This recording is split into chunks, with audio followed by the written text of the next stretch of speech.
pursuit of the head of the global football body FIFA has gone up another level. The Union of European Football Associations, who are the principal pursuer of Infantino, they are preparing to take him to court, and not just take him to court, to pursue him for criminal offences. Martin Ziegler, as ever, is on top of this story, the chief sports reporter for the Times, who's here now. Hey, Martin. Hi, John. All right, well, this is they're putting their foot on the accelerator here, aren't they? Court proceedings, but criminal proceedings.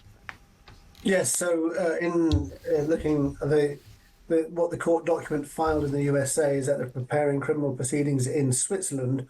And I think the main aspect of that would be that the fact that for criminal mismanagement. Now, that would be in relation to what was the value was put on the FIFA competitions when it was being prepared for stakes being sold to private investors. The total value is $20 billion. The court document says that was absurdly low. And if it's deliberately low, then that can be seen as criminal mismanagement in Switzerland, according to the court documents. Okay, and where, in procedural terms, does this go from here? Because these things, one imagines, can be a pretty tortuous process.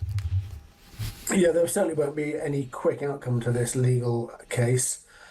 So they've applied for a court order to get all the documents relating to the purchase and the scheme from Joshua Kushner, who was the proposed lead investor, and also to subpoena him and Gianni Infantino to give evidence.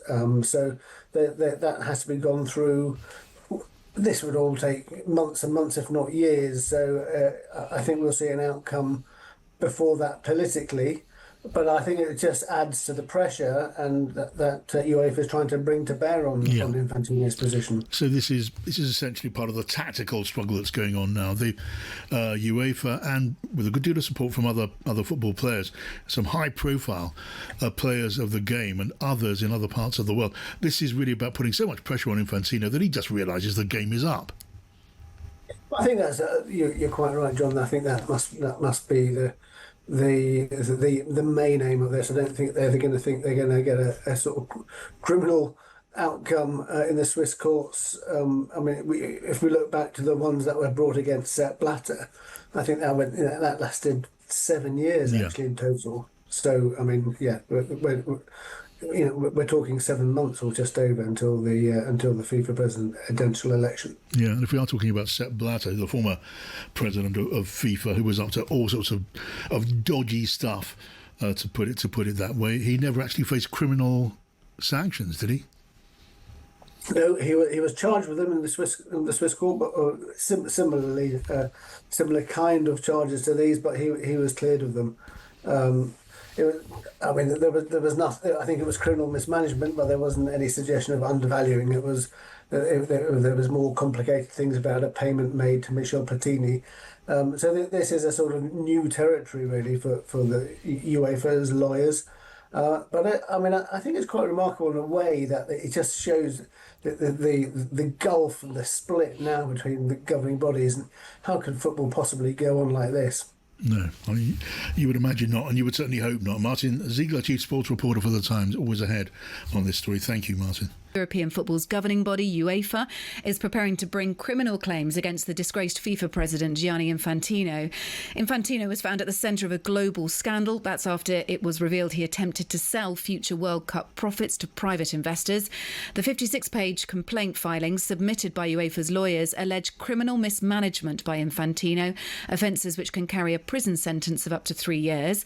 Let's speak to Mark Palios, former chief executive of the Football Association. Mark, good evening. What is your opinion that UEFA has gone to this level of preparation, that they might seek criminal proceedings against Infantino?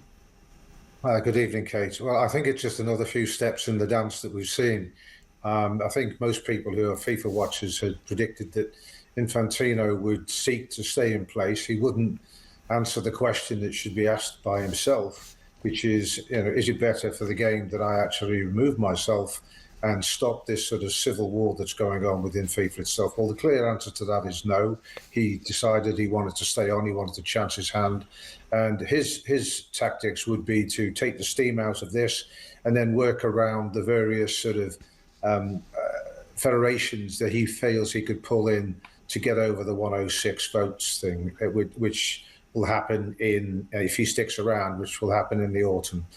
I think what has happened on the other side of this is that today we see UEFA in particular really sticking to their guns, and I think they intend to try and make it so uncomfortable for Infantino and for people around him that the decision is taken by him, pressed by other people, because if you look at what's being said here is they won't just take a criminal mismanagement action against Infantino and FIFA, but potentially against other individuals. I would say they're preparing for this, so they're seeking to get the papers and the information that enables them to take action. And this is one of the features of sport and regulations, etc. Governing bodies do not have the power to subpoena people and to go into bank accounts, etc. And that's why a criminal set of proceedings has been seen in the past to be effective during the Sepp Blatter days, etc.